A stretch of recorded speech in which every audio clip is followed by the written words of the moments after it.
salamat sa mapagpalayang pagmamahal.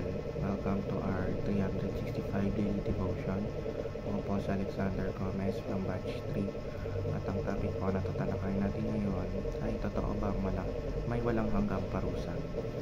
Ngayon po ang ating pag-aaralan ay tungkol sa Matthew chapter 25 verse 41 at buksan po natin ang ating puso at isip sa magandang salita ng Diyos.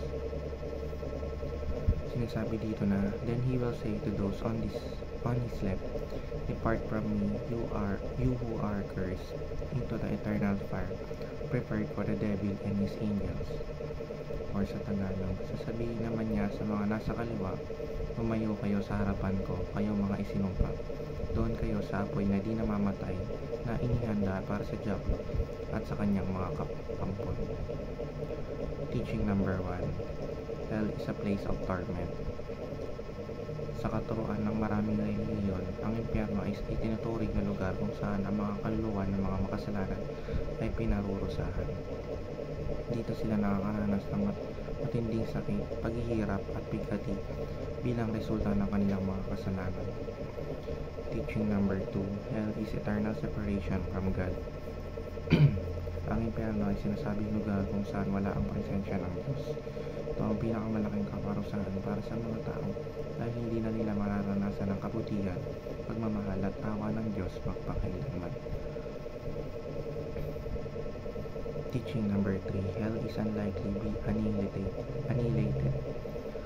Ang muling katuruan ay ayon sa ilang pananaw, ang impyerno ay walang katapusan at mananatili magpakailanman. Bilang bahagi ng hustisya ng Diyos, ang ideyang ito ay nagpapakita ng pangwalang hanggang pag-iral ng lugar ng parusa. Application number 1. Seek the truth about hell.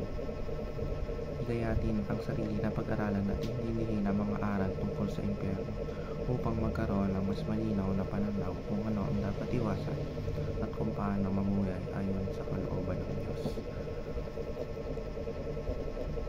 Application number 2. See unbelievers as emergency patients.